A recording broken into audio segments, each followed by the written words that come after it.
Kline plane कर रहे थे उसके लिए क्यूटी डेवलप करते हैं, बट पहले समझते हैं फ्रिक्शन क्या होता है। So maximum friction is mu times normal reaction. Hopefully इतना आपको समझ में आता होगा, where N is a normal force. How to calculate normal, मैं आपको 2-4 एग्जांपल दिखाता हूँ। फॉर एग्जांपल जैसे ये 10 है तो नीचे लगेगा 10G, so normal is nothing but 10G। इस तरीके के इस क्वेश्चन में अब क्योंकि दो ब्लॉक्स है तो जितने भी कांटेक्ट सरफेसेस होंगे हर जगह पे दो दो नॉर्मल आएगा। इसकी वैल्यू 10G, इसकी वैल्यू 30G। फाइन। अगर ऐसा कुछ है तो यहाँ पर फोर्स ऐसा है, दीवार में मैंने क्या किया हुआ उसको पिन करके रखा हुआ है, सो यहाँ पर नॉर्मल आएगा F के इक्वल। एंड लेट्स से अपना फाइनल कंडीशन कि अगर हमारे पास एक mg है एक नॉर्मल है तो एक कंपोनेंट आएगा अलॉन्ग द प्लेन mg का, एक आएगा परपेंडिकुलर। परपेंडिकुलर ही नहीं, कुछ नया नहीं, वही हमारा नॉर्मल बनेगा। होपफुली ये वाला चीज़ क्लियर हुआ। So normal is mg cos theta.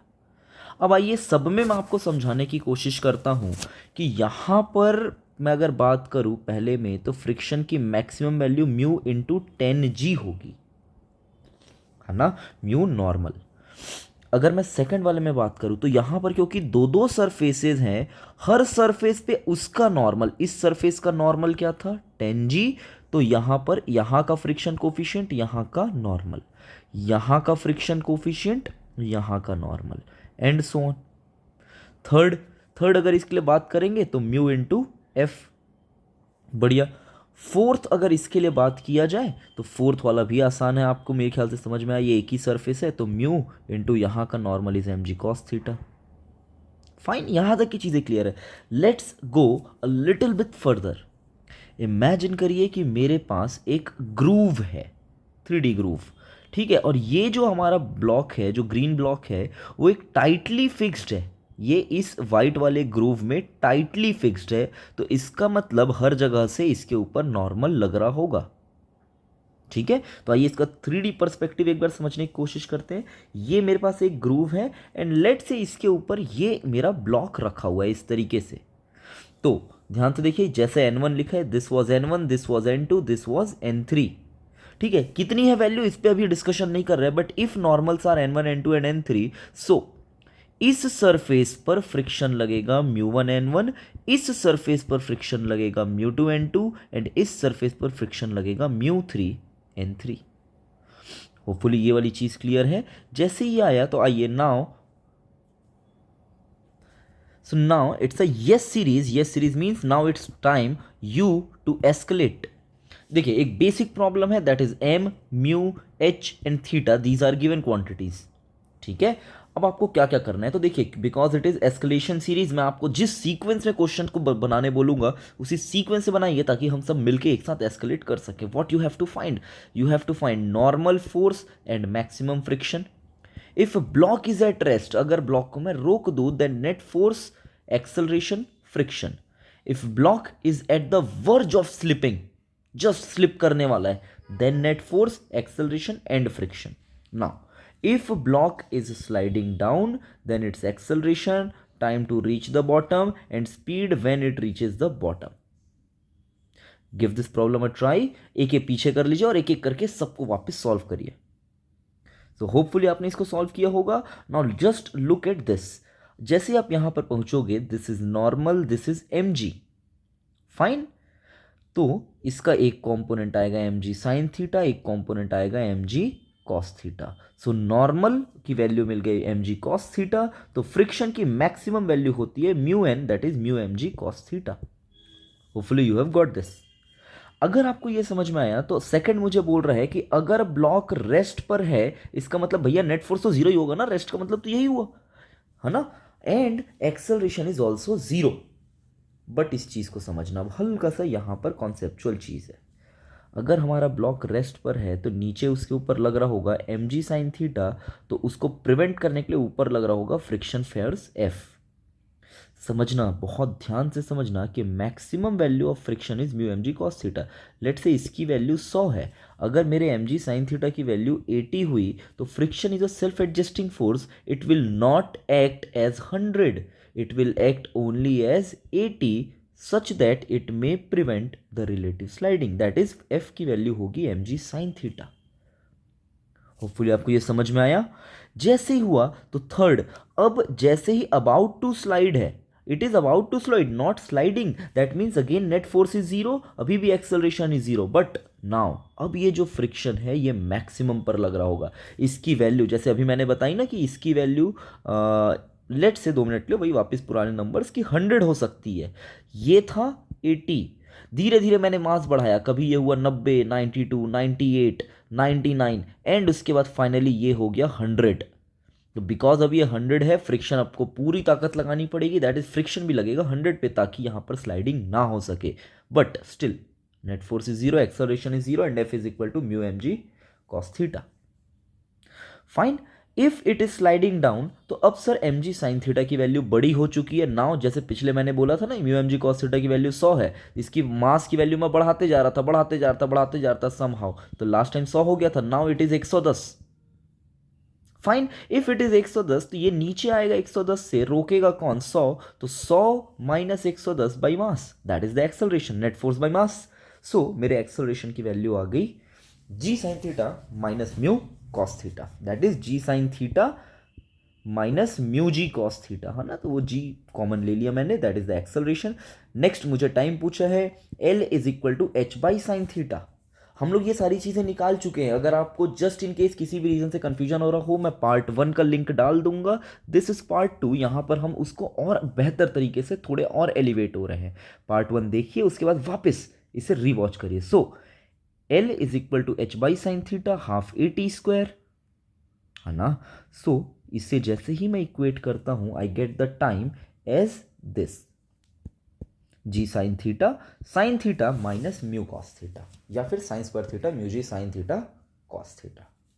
Hopefully आपको समझ में आया। अगेन आपको दिख रहा होगा कि अगर थीटा को 0 डिग्री कर दिया जाए, है ना, 0 बोल रहा हूँ, सो सॉरी, थीटा को अगर 90 डिग्री कर दिया जाए, तो अगेन मुझे क्या मिलेगा, यहाँ पर वापस 2h बाई जी मिल जाएगा, जो कि मिलना ही चाहिए था। नेक्स्ट मुझे v निकालना है, तो v square you square 2as जैसे ही हम लगाएंगे, नाउ साइन को अंदर रखते ही साइन से साइन कैंसिल होगा, बट इसके साथ cos by sine becomes cot theta and that is the final velocity. ठीक है, नेक्स्ट अब आइए, that is the S problem. What is S problem? It is a concept enhancing problem. Before going to this, I will strongly recommend कि ऊपर वाली video को अच्छे से समझ लीजिए, इवन प्रीवियस प्रॉब्लम्स भी जो भी हमने इसके फर्स्ट पार्ट में किया वो देख लीजिए, because this will be a hell of a challenge. Fine, so let's move to this problem. This is rectangular groove, है ना। इसको बोलने का मतलब है, अगर मैं सिर्फ इस प्लेन को बनाता तो ये प्लेन मुझे ऐसा दिखता, इस प्लेन की ये थिकनेस होती, मैंने इस पर एक छोटा सा ग्रूव काट दिया है, तो ये प्लेट मुझे कुछ ऐसा दिखाई देगा अगर देखूंगा तो। ठीक है, इस पर्टिकुलर सवाल में इस ग्रूव की स्टार्टिंग होगी यहाँ से, ये आपका ग्रूव एकदम शुरू ही यहीं से हो रहा है ना, ऐसा करके शुरू से ही हो रहा है, एंड एंड में इसी ग्रूव की एंडिंग यहाँ कहीं पर ऐसा हो जाएगी। सो होपफुली आपको ये समझ में आया, ये आपका एक रेक्टेंगुलर ग्रूव है। नाउ अब आपको बोल रहा है कि this is released from the height h, coefficient of friction mu है ऑन ऑल द सर्फेसेस। ठीक है, it is a rectangular groove, it fits loosely, it fits loosely. Loosely बोलने का क्या मतलब है, जैसे आप इमेजिन करिए कि हमारे पास अगर माचिस की डिब्बी होती है ना, तो माचिस की डिब्बी को अगर हम देखेंगे तो इसके अंदर जो तीलियां रखने वाली या फिर स्टिक्स रखने वाली जो बॉक्स होती है वो टाइटली फिट होती है। ठीक है, बट इमेजिन करिए कि उसके अंदर अगर जैसे हम मान लेते हैं कोई मैंने रबर खरीदा, है ना, इरेजर। ठीक है, लेट से मैं एक इरेजर परचेज करता हूँ, उस इरेजर को जब मैं इसके ऊपर रखूंगा और लेट से वो इरेजर थोड़ा घिस गया है, तो इरेजर ऐसा हो जाता है, उसका साइज छोटा हो जाता है। Now it is loosely fit into this. अगर मैं इसे जमीन में रख दूं, मतलब जमीन में रख दूं, तो क्या आपको समझ में आ रहा है कि इरेजर सिर्फ इतना ही पोर्शन घेर पाएगा, वो ऊपर वाले से कोई कांटेक्ट और इससे कोई कांटेक्ट नहीं रखेगा। तो यहां पर लूज फिट का मतलब ये हुआ कि अगर मैं ब्लॉक को ऐसे रख रहा हूं, तो हमारा ब्लॉक सिर्फ 2 ही सरफेसेस के कांटेक्ट में रहेगा। ये जो ब्लॉक गिर रहा है ये इस वाली लाइन के कांटेक्ट में नहीं रहेगा। क्यों नहीं रहेगा इसका भी रीजन मैं आपको बताऊंगा, but now give this problem a try. Find time to reach bottom and velocity at the bottom most point. So hopefully आपने सॉल्व किया होगा। वही पुरानी चीज़ों को मैं थोड़ा सा आपको समझाता हूँ। देखिए, ये मेरा ग्रूव कटा हुआ है इस तरीके से, है ना। ये ग्रूव कुछ ऐसा रेक्टेंगुलरली इस तरीके से कटा है, बट जो मेरा ब्लॉक है वो ब्लॉक सिर्फ इतना ही बड़ा है, ऐसा। जो मेरा ब्लॉक है वो सिर्फ इतना है, मेरा ब्लॉक उस सेकंड साइड को टच नहीं कर रहा है।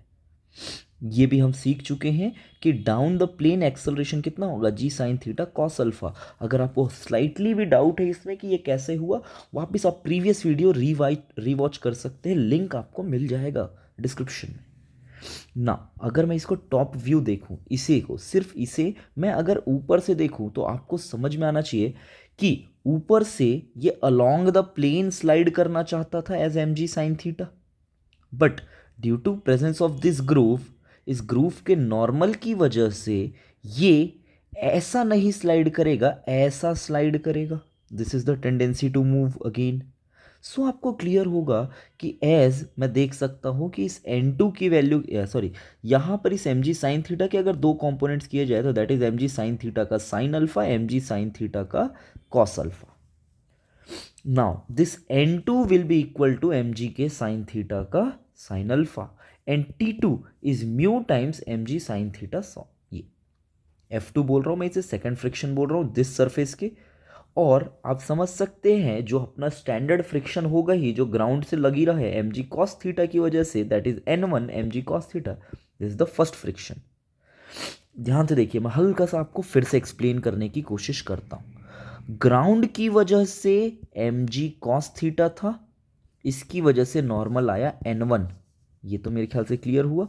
एंड क्योंकि ग्रूव इस तरीके से, ग्रूव में भी इसको चलना है, तो यहां पर दो सरफेसेस होंगे। एक सरफेस होगा ये वाला जो, अरे यार, एक सरफेस होगा हमारा ये वाला जिस पर फ्रिक्शन एक्ट कर रहा होगा, एक सरफेस होगा ये वाला जिस पर फ्रिक्शन एक्ट नहीं कर रहा होगा। अब इसके लिए मैंने नॉर्मल अभी थोड़ी देर पहले आपको निकाल के दिखाया था कि इसके लिए नॉर्मल की वैल्यू जो भी हमने अभी n2 लिखी थी, which is this mg sine theta cos sine alpha, ये होगी n2 की value. So friction will act along this surface but in backward direction. Hopefully you have got this. So again problem is easy. A is equal to mg sin theta minus f1 minus f2. नीचे लगने वाला net force, ये जो नीचे लग रहा है mg sin theta का cos अल्फा, है ना, यही मैंने लिखा है mg sin थीटा का cos alpha minus f1 minus f2 by m. After plugging in the values, I'll get A is equal to this much. Just imagine, यहां पर एक बढ़िया चीज इमेजिन करिए। लेट से मैं आपको बोलता हूं कि alpha is equal to 0 degree, तो कॉस अल्फा हो जाएगा 1 एंड साइन अल्फा हो जाएगा 0। तो देखिए मुझे वही वैल्यू मिली, g sine theta minus mu cos theta, जो कि पहले भी मिला था। नाउ अब मुझे L लिखना है, तो L is equal to h by sine theta cos alpha. ये भी अपन पहले निकाल चुके हैं, है ना, ग्रूव के लिए किस तरीके से कैलकुलेट करते हैं। सो वापस T is equal to this value, this is T, अंदर ऐसा करते हैं मल्टीप्लाई करते हैं। So I will get T as 2h by g sine square theta cos square theta, and बहुत बड़ा सा एक टर्म मिला है नीचे में। Yes, but it is not so difficult if you understand it properly. Fine. अब ध्यान से देखिए, थोड़ा सा एक बार बाउंड्री कंडीशन चेक करते हैं। अगर अगेन मैं अल्फा को 0 कर दूं तो मेरा cos alpha 1 sine alpha 0, so 2h this. वापस यही रिजल्ट जो हमको पिछली बार मिला था पिछले सवाल में। सो इन प्रॉब्लम्स को एक से दो बार और बनाइए, अच्छे से समझिए, these are important. I am leaving v as an assignment for you. Comment करके मुझे बताइए कि वी की वैल्यू आपको कितनी मिली, then I will reveal that कि वो सही है कि गलत।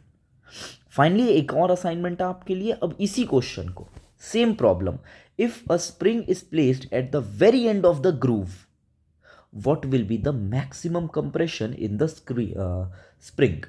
यहां पर मैं आपके लिए सिंप्लिसिटी के लिए ये देता हूं कि एज्यूम जो वॉल्स हैं दे आर स्मूथ।